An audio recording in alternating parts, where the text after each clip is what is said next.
스페이스X의 현재 기업 가치가 약 2천억 달러, 그러니까 우리 돈으로 한 270조 원에 달하는 것으로 평가받고 있거든요. 정말 엄청난 규모죠, 사실. 네, 이게 어느 정도인지 감이 잘 안 오실 수 있는데요. 현재 주식시장에 상장된 다른 모든 순수 우주 기업들의 시가총액을 전부 싹 다 긁어 모아도 스페이스X 가치의 아주 작은 파편조차 되지 않습니다. 사실상 단 하나의 기업이 한 산업 전체를 짓누르고 있는 형태라고 볼 수 있겠네요. 맞습니다. 다양한 시각과 치열한 논리가 교차하는 심층 지식의 장, 더 디베이트에 오신 것을 환영합니다. 오늘 우리가 해보할 주제는 바로 전 세계 금융시장에 이목이 쏠려 있는 이 거대한 코끼리, 스페이스X의 기업 공개가 우주산업 생태계에 미칠 구조적 파급력입니다. 네, 월스트리트의 모든 자본이 철저하게 아주 냉정하게 계산기를 두드리기 시작한 시점이죠. 우주라는 미지의 공간이 드디어 주류 금융의 시험대 위에 올랐습니다. 오늘 토로의 핵심 쟁점은 분명합니다. 스페이스X의 상장이 과연 우주산업 전반으로 막대한 기관 자본을 끌고 들어오는 강력한 촉매제 역할을 할 것인가? 아니면 다른 중소 우주 기업들에게 갈 투자금마저 모조리 흡수해버리는 승자 독식의 블랙홀이 될 것인가 하는 점이죠. 네, 정확합니다. 저희는 오늘 막연한 우주 탐사 이야기가 아니라요. 스페이스X의 상장 전망과 이제 이 생태계에 엮여있는 로켓랩, AST 스페이스 모바일, 인투이티브 머신스, 플래닛랩스, 레드와이어 같은 주요 기업들의 실제 재무 구조와 비즈니스 모델을 바탕으로 논의를 진행할 겁니다. 제 입장을 먼저 말씀드리자면 저는 이번 상장이 기관 투자자들의 댐을 무너뜨리는 역사적인 사건이 될 거라고 봅니다. 그러니까 자금이 대거 유입될 거라는 말씀이시죠? 그렇죠. 그동안 우주를 약간 투기적인 영역으로만 보던 보수적인 자본들이 들어오면서 명확한 수익 모델에 가진 다른 우주 기업들의 성장까지 견인하는 엄청난 낙수 효과를 만들어낼 것이라는 게 제 주장입니다. 그 긍정적인 전망에는 선뜻 동의하기가 좀 어렵네요. 우주 산업의 전체 파이가 커지고 있다는 그 거시적인 방향성 자체는 저도 부정하지 않겠습니다. 하지만 그 성장의 과실이 생태계 전반에 고르게 퍼질 것이다. 이건 자본시장의 냉혹함을 너무 과소평가하신 겁니다. 과소평가했다고요? 네, 저는 스페이스X로의 자본 쏠림 현상이 오히려 극단적으로 심화될 거라고 반박하고 싶습니다. 나머지 기업들이 현재 겪고 있는 심각한 현금 소진 문제, 그리고 뼈아픈 실행 리스크를 더욱 적나라하게 드러내는 계기가 될 거라고 봅니다. 왜 그렇게 생각하시는지 충분히 짐작은 갑니다만 이번 상장이 가지는 규모의 의미를 먼저 짚어보고 싶거든요. 우주산업은 지난 수십 년간 정부 세금이 주도하던 시장에서 이제 완벽한 민간 상업화 단계로 넘어왔잖아요. 패러다임이 바뀐 건 사실이죠. 현재 시장에서 예상하는 스페이스X의 조달 목표액이 약 750억 달러 수준입니다. 2천억 달러라는 전체의 기업 가치에 비하면 유통되는 지분율은 2.5% 남짓에 불과하단 말이죠. 저는 바로 이 지점에 주목해야 한다고 봅니다. 물량이 턱없이 부족할 거다 이 말씀이신가요? 맞습니다. 기관 투자자들의 포트폴리오에 우주 산업을 편입시키고 싶어도 정작 대장주인 스페이스X의 주식은 살 수가 없을 겁니다. 그럼 그 엄청난 대기 자금은 어디로 가겠습니까? 필연적으로 섹터 전반의 밸류에이션을 재평가하면서 검증된 2등, 3등 기업들로 흘러갈 수밖에 없다는 거죠. 포트폴리오 다각화 차원에서 자금이 퍼질 거라는 말씀이시군요. 이론적으로는 그럴듯합니다만 현실의 숫자는 전혀 다른 이야기를 하고 있습니다. 현재 스페이스X는 글로벌 우주 발사 시장 점유율의 80%에서 90%를 장악하고 있는 압도적인 지배자거든요. 지배자라는 점은 저도 동의합니다. 다가오는 6월경으로 예상되는 스페이스X의 비밀 상장이 가시화될수록 시장의 모든 하이프, 즉 기대감은 오직 한 곳으로만 쏠리고 있습니다. 상장 주관사들이 기관 수요를 예측해보면 당연히 엄청난 초과 청약이 발생하겠죠. 네, 수요가 엄청나겠죠. 그런데 그 주식을 배정받지 못한 기관들이 과연 리스크가 산적해 있는 다른 기업들에게 선뜻 돈을 내어줄까요? 저는 아니라고 봅니다. 굳이 재무 구조가 취약한 2등, 3등 기업에 투자할 이유가 없거든요. 나머지 기업들의 현실을 냉정하게 봐야 합니다. 나머지 기업들이라고 하시면 구체적으로 어떤 펀더멘털을 문제 삼으시는 건가요? 예를 하나 들어보죠. 수백 개의 소형 위성 네트워크를 띄워서 지구의 고해상도 이미지를 파는 플래닛랩스를 보십시오. 훌륭한 비전을 가지고 있지만 이 회사가 실제로 의미 있는 수익을 창출하는 시점, 언제로 예상되고 있습니까? 시장에서는 2029년 정도를 바라보고 있죠. 빠르면 2029년, 늦으면 2030년입니다. 우주 공간에서 태양광 패널 같은 궤도 인프라를 제조하는 레드와이어도 마찬가지예요. 우주 경제가 커지면 가장 먼저 수혜를 입어야 할 이른바 곡괭이와 삽을 파는 기업인데도 지난 1년 내내 주가가 바닥을 기고 있습니다. 왜 그럴까요? 초기 인프라 투자의 비용 때문이겠죠? 맞습니다. 지금 당장 천문학적인 현금을 불태우면서 버티고 있기 때문입니다. 스페이스X의 성공이 이들 기업의 펀더멘털 불안정성을 메워주지는 않아요. 냉정하게 말해서 이들은 아직 투기적 자산에 가깝습니다. 인정합니다. 하지만 초기 인프라 투자 비용이 막대하다는 걸 우주 산업의 치명적인 결함으로 몰아가는 건 조금 가혹한 잣대 아닐까요? 가혹하다고요? 네. 닷컴 붐 초기를 한번 생각해 보십시오. 광 케이블을 깔고 거대한 통신망을 구축하던 기업들도 수년간 천문학적인 적자를 냈잖아요. 하지만 그 대규모 인프라 투자가 생태계 전체의 파이를 키웠단 말이죠. 닷컴 붐과의 비교는 확실히 짚고 넘어가야겠네요. 잠깐만, 제 말을 끝맺자면 이미 구글이나 테슬라 같은 거대 빅테크들이 스페이스X의 초기 투자자로 들어가면서 주가 상승의 혜택을 보고 있습니다. 우주 산업이라는 전체 풀이 커지면 그 생태계 내부의 기술적 파트너들이나 데이터 기업들도 당연히 재평가를 받게 되지 않겠습니까? 흥미로운 지점입니다만 프레임을 완전히 달리 적용해야 합니다. 다각화는 기업이 자생력이 있을 때나 통하는 말입니다. 아까 통신 인프라 말씀하셨는데 통신망은 한 번 깔아두면 유지보수 비용으로 수십 년을 씁니다. 하지만 우주 인프라는 완전히 다르거든요. 위성의 수명 문제를 말씀하시는 거군요. 정확합니다. 플래닛랩스의 위성들은 궤도 수명이 짧아서 끊임없이 엄청난 발사 비용을 들여서 교체해야 합니다. 2030년 수익 전환이라는 그 타임라인도 그 막대한 발사 비용과 궤도 유지 비용을 계속 감당할 수 있다는 전제하에 나오는 아슬아슬한 시나리오예요. 하지만 기관 투자자들은 다각화라는 낭만적인 이유로 이런 밑빠진 독에 물을 붓지 않습니다. 가장 안전하고 확실한 승자인 스페이스X 주식을 프리미엄을 주고서라도 사려고 하겠죠. 그 논리에는 선뜻 동의하기가 좀 어렵습니다. 모든 우주 기업을 2030년에나 흑자를 내는 플래닛랩스처럼 취급할 수는 없거든요. 프레임을 다른 기업들로 한번 넘겨보죠. 당장 확실한 수익 모델을 증명하고 있는 기업들도 많습니다. 발사체 시장 2위인 로켓랩을 보십시오. 로켓랩이요? 네, 소형 발사체 업체죠? 네, 이들은 이미 소형 발사체 시장에서 확고한 입지를 다졌습니다. 시장의 수요를 감당하지 못할 정도로 막대한 위성 발사 주문, 즉 백로그를 쌓아두고 있단 말이죠. 최근에는 발사 주기를 눈에 띄게 앞당기면서 규모의 경제를 실현하고 있고요. 로켓랩이 선전하고 있다는 점은 저도 인정합니다. 하지만 여전히 중대형 화물 발사는 스페이스X가 완전히 독점하다시피 하고 있지 않습니까? 그렇기 때문에 중소형 위성을 타겟으로 한 틈새 시장을 완벽히 장악했다는 점이 중요한 겁니다. 그리고 더 주목해야 할 사례는 인투이티브 머신스입니다. 이 회사가 단지 먼 미래에 달 탐사라는 꿈만 꾸고 있는 게 아니거든요. 최근 주가 흐름이 꽤 좋긴 했죠. 네, 최근 이란발 지정학적 리스크가 다소 완화되면서 거시경제 불확실성이 줄어들자 주가가 아주 탄력적으로 반응했습니다. 게다가 이들은 미 항공우주국 나사의 아르테미스 프로그램과 관련해서 다수의 데이터 릴레이 및 엔지니어링 서비스 계약을 따냈습니다. 정보기관 계약을 확보했죠. 맞습니다. 수년 뒤에 막연한 꿈이 아니라 당장 내년에 흑자 전환이 가슈화되고 있다는 명확한 근거가 재무제표에 잡히고 있어요. 이런 격들까지 뭉뚱그려서 투기적이라고 폄하하는 건 무리가 있지 않습니까? 인투이티브 머신스가 정부 기관과의 실질적인 계약을 통해 현금을 창출하고 있는 건 긍정적인 신호가 맞습니다. 단기적인 흑자 전환 가능성도 다른 기업들에 비하면 훨씬 현실적이죠. 하지만 제가 진정으로 우려하는 건 이 산업이 가지고 있는 본질적인 실행 리스크입니다. 실행 리스크요? 어떤 점을 말씀하시는 건가요? 방금 생태계가 같이 성장한다고 하셨는데 일반 스마트폰으로 위성통신을 직접 연결하겠다는 AST 스페이스 모바일의 사례를 한번 들여다보죠.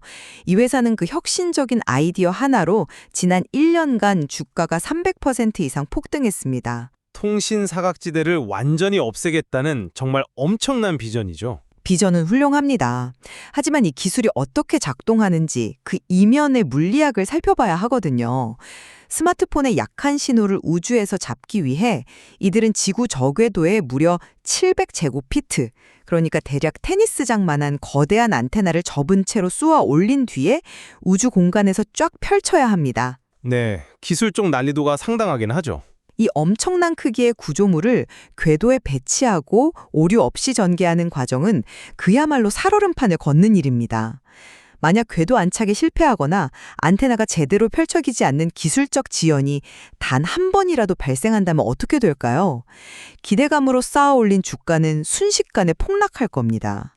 치명적인 리스크가 있다는 점은 동의합니다. 스페이스X라는 절대 강자가 상장해서 시장의 눈높이가 극도로 높아진 상황이잖아요.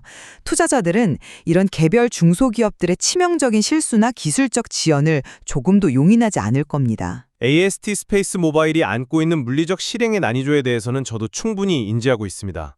그래서 이 회사도 지상 테스트와 초기 위성을 통해 매일 기술적 검증을 거치면서 리스크를 줄여나가고 있는 거 아니겠습니까? 물론 대비는 하고 있겠죠. 우주 공간에서의 실패 확률은 늘 존재합니다. 하지만 그 위험성을 이유로 우주산업 전체의 잠재력을 평가절하할 순 없어요. 여기서 제가 한 가지 흥미로운 관점을 제시해보고 싶은데요. 네, 말씀해 보시죠.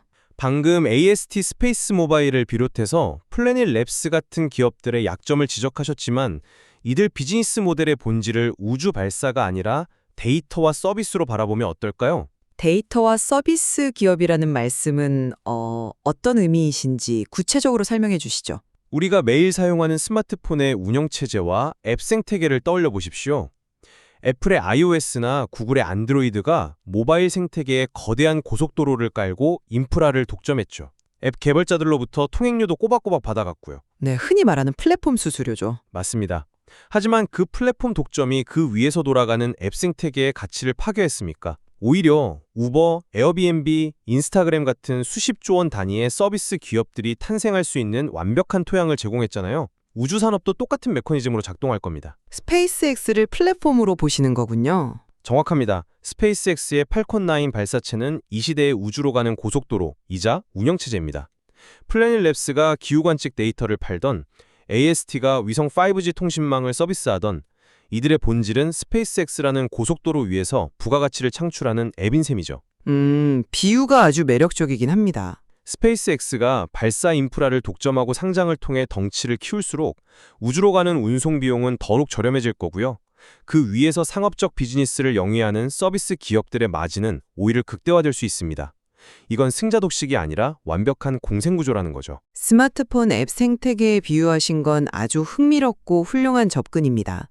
하지만 그 비유는 이들 기업의 비즈니스 모델이 성립하는 기반, 즉 우주산업의 뼈아픈 현실을 너무 순진하게 포장하고 있어요. 순진하다고요? 네, 소프트웨어 앱을 개발해서 앱스토어 서버에 올리는 비용은 사실상 제로에 수렴합니다. 한계 비용이 0이죠. 하지만 우주는 철저한 물리학과 경제학의 룰이 지배하는 공간이거든요. 수백 킬로그램짜리 통신 위성이나 고경밀 카메라 모듈을 지구 중력을 거슬러 궤도에 올려놓는 데는 한 번에 수백억 원의 현금이 그야말로 증발합니다. 발사 비용이 든다는 건 당연한 사실이죠. 스페이스X가 비용을 절감해주고 있다고는 하지만 여전히 초기 자본 집약도는 앱스토어와 비교할 수 없을 정도로 치명적이라는 뜻입니다. 초기 진입 비용이 높다는 건 동의합니다만 펠컨 9의 재사용 기술 덕분에 1kg당 발사 비용이 과거와 비교할 수 없을 정도로 획기적으로 낮아진 것도 명백한 팩트 아닙니까? 발사 비용이 낮아진 것은 맞습니다. 그런데 제가 정말 지적하고 싶은 건 바로 그 구조적인 종속성이에요. 스페이스X는 단순한 고속도로 관리자가 아닙니다. 그들은 자체적으로 스타링크라는 거대한 통신망을 구축해서 직접 서비스를 팔고 있잖아요. 자체 서비스 시장 진출을 말씀하시는군요. 그렇죠. 인프라 독점자가 언제든 자신이 깔아놓은 고속도로 위에서 다른 경쟁자들의 목줄을 쥘 수 있는 구조라는 뜻입니다. 다른 우주 서비스 기업들이 이익을 내기 위해 몸집을 키우고 위성을 더 많이 띄울수록 그 발사 비용을 고스란히 챙겨가면서 가장 확실한 흑자를 내는 건 결국 스페이스X 한 곳뿐입니다. 종속관계라는 말씀이시군요. 네. 이 생태계는 도인원 통장하는 공생관계가 아니라 거대한 플랫폼의 생산력탈권을 쥐어준 채로 생존을 위해 처절하게 현금을 태우는 독점의 강화 구조일 뿐입니다. 스페이스X가 스타링크를 통해 서비스 시장에도 진출해 있다는 점은 아주 예리한 지적이십니다. 하지만 우주 경제가 단일 기업이 모든 것을 장악할 수 있을 만큼 작고 좁은 시장이라고 보시나요? 규모는 거대하죠. 스페이스X의 주요 관심사는 화성 이주 프로젝트와 초거대 위성망 구축에 쏠려 있습니다. 반면에 인투이티브 머신스처럼 달 탐사 데이터를 나사에 독점적으로 릴레이해주거나 로켓랩처럼 소형 위성을 고객이 원하는 특정 궤도에 아주 정밀하게 꽂아주는 맞춤형 서비스는 스페이스X의 주력 비즈니스가 아니거든요. 틈새 시장이 존재한다는 거군요. 네, 시장은 이미 각자의 전문성을 고도화하는 방향으로 분화되고 있습니다. 최근 이들 우주기업들의 장부에 쌓이고 있는 수십억 달러 규모의 백로그를 보십시오. 고객들은 단일 독점 기업의 모든 인프라를 맡기는 것을 결코 원하지 않습니다. 대한기업들이 제공하는 서비스에 대한 실수요가 폭발적으로 증가하고 있다는 게 증명되고 있잖아요. 백로그가 쌓이고 있다는 것은 시장에 수요가 존재한다는 긍정적인 신호이긴 하죠. 하지만 계약이 맺어졌다는 것과 그것이 실제 현금 흐름으로 전환된다는 것은 완전히 다른 이야기입니다. 요즘 인공지능 산업의 열풍을 한번 보시죠. AI 산업이요? 네, 수많은 AI 스타트업들이 세상을 바꿀 엄청난 서비스 모델을 제시하면서 수천억 원의 투자를 받았습니다. 하지만 그 막대한 벤처 자본이 결국 어디로 흘러갔습니까? 스타트업들의 이익으로 남았나요? 대부분 컴퓨팅 파워에 쓰이긴 했죠. 아닙니다. 컴퓨팅 인프라를 장악한 엔비디아의 그래픽카드를 사고 마이크로소프트의 클라우드를 빌려 쓰는데 모조리 소진되었습니다. 우주산업에서도 이 승자 독식의 룰은 똑같이 작동할 겁니다. 단일 거대 기업의 상장이 섹터 전반에 일시적인 열풍을 불어넣고 주가를 띄울 수는 있겠죠? 하지만 일시적일 뿐이다. 결과적으로 숫자를 증명해야 하는 결산의 시간이 오면 투자자들은 언제 흙들이 날지 모르는 플래닛 랩스나 매번 발사 때마다 가슴을 졸여야 하는 AST 스페이스 모바일에서 자금을 빼낼 겁니다. 그리고 모든 현금을 쓸어 담고 있는 가장 안전한 피난처 스페이스X로 대거 회귀할 수밖에 없을 겁니다. AI 산업의 사례도 아주 흥미롭습니다만 그 논리대로라면 인프라를 장악한 거대 기업만이 세상에 존재해야 할 텐데 현실은 다르지 않습니까? 틈새 시장을 공략한 수많은 사스 기업들이 여전히 폭발적인 밸류에이션을 받으면서 성장하고 있단 말이죠. 하지만 생존율은 극히 낮죠. 우주산업 역시 이제 막 대규모 상업화라는 출발선을 넘었을 뿐입니다. 단기적인 현금 소진은 산업 형성기의 필수적인 성장통일 뿐인데 그것을 곧 패배로 직결시키는 것은 조금 지나친 비관론이라고 생각합니다. 관점의 차이가 확실히 크네요. 네, 오늘 토론을 통해서 우주산업이라는 거대한 새로운 프론티어를 바라보는 우리의 두 가지 시선이 아주 팽팽하게 맞붙었습니다. 한 가지 다행인 것은 양측 모두 글로벌 우주산업 생태계가 민간 주도로 거대하게 팽창하고 있으며 이 폭발적인 수요 자체가 산업을 새로운 차원으로 이끌고 있다는 사실에는 깊이 동의했다는 점이네요. 그렇습니다. 시장이 팽창하고 있다는 거대한 파도 그 자체는 누구도 부인할 수 없겠죠. 하지만 그 파도를 타고 들어온 막대한 기관 자본이 생태계 전체의 가치를 끌어올려줄 비옥한 토양이 될 것인지 아니면 생존의 기로에 선 나머지 기업들의 유동성마저 앗아가는 승자 독식의 굳히기가 될 것인지에 대해서는 타협하기 힘든 건강한 이견을 남겼다고 봅니다. 맞습니다. 우주 생태계처럼 복잡하고 방대한 산업이 태동하는 시기에는 표면적으로 보이는 상장의 화려함 뒤에 숨겨진 구조적 메커니즘을 꿰뚫어보는 다각도의 분석이 절대적으로 필요하죠. 저희는 오늘 누구의 논리가 정답이라고 승자를 선언하거나 특정 주식의 매수를 권유하지 않았습니다. 네, 판단은 청취자분들의 몫이죠.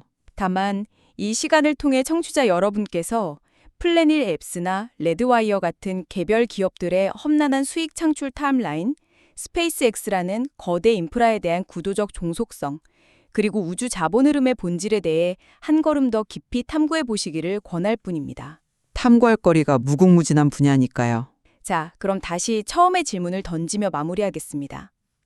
이제 곧 역사상 유례 없는 2천억 달러짜리 초거대 천체가 공식적으로 모습을 드러냅니다. 이 막대한 금융적 중령은 주변의 중소우주 기업들을 산란하게 빛내주며 풍요로운 산업 생태계를 완성하게 될까요? 아니면 모든 투자 자본을 남김없이 흡수해버리는 고독한 승자로 남게 될까요? 그 흥미로운 결과는 멀지 않은 미래에 시장이 증명해 줄 것입니다. 지금까지 깊이 있는 지식의 교차로 더 디베이트였습니다.